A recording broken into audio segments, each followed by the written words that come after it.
जी मैं उपर वीडियो लगाई है जी मिस करने वाली नहीं है। इस वीडियो में तुसा एंड तक देखना है और ज़्यादा से ज़्यादा शेयर भी तुसा करना है और अगर मुमकिन हो तो इस टॉपिक ते तुसा भी वीडियो बना के अपने सोशल मीडिया के किसी भी प्लेटफॉर्म ते जरूर लगाना है। ये वीडियो जी मैं उपर लगाई है ये अमरीकी शहर फिलाडेल्फिया की है। उत्थे दी ये सुबह का आगाज़ है।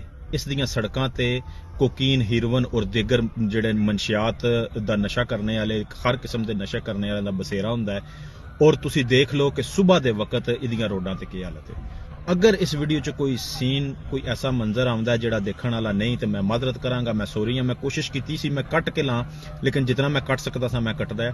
बाकी आ तुसी देखो ये मनशियात ये नशा ये एक ऐसी लानत है, लफज गलत है लेकिन मैं हकीकत बयान करांगा, ये एक ऐसी लानत है कि इस नशा करने वाले नूं कोई भी इज्जतदार बंदा गली दे कुत्ते तू भी बदतर समझदा।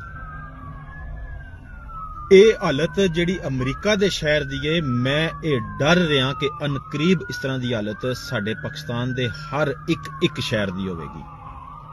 साडे शहर सराय अलमगीर विच आए दिन खबर आउंदी है जी फलां दा जवान पुत्र मर गया है। जदों पता किया जाता, जदों पुछया जाता है वजह के बनी सी ते जवाब यह आउंदा है कि बेचारा नशे ते लग गया सी। जिहड़ा नशे ते लग गया सी वो ते दुनिया तू चला गया, वो ते मर गया, लेकिन जिहड़ा नशा वेच रहे हैं, जिहड़ा नशे का कारोबार कर रहे हैं, यकीन करो सब तो बड़ी दहशतगर्दी मैं समझदा। साडे मुल्क च जिहड़ी सब तो वड्डी दहशतगर्दी हो रही है वो नशे का कारोबार करने वालियां दी हो रही है। अगर इस नशे ते रोकथाम ना की गई, पर वीडियो तुसी देख लो, इन्हां दी हालत देख लो। ये अमरीका दा शहर है जिहड़ा दुनिया दा सब तो नंबर 1 मुल्क है और जिथे सब तो ज्यादा रोजगार दे मौके न, रोटी रोजी कमाना आसान है। उस शहर दे लोग घरों बाहर रहने नूं मजबूर हो गए सिर्फ और सिर्फ नशे की वजह तो। पाकिस्तान के है, पाकिस्तान ते मजदूर दी नहीं रोटी पूरी होंदी ते नशा करने वाले दी कितों पूरी होनी है। इस जिहड़ा ये अमल हो रहा है ये सिर्फ और सिर्फ कोई अनपढ़ या जाहिल लोगों च नहीं हो रहा, ये तो साडी यूनिवर्सिटी का भी अजकल फैशन बने हैं।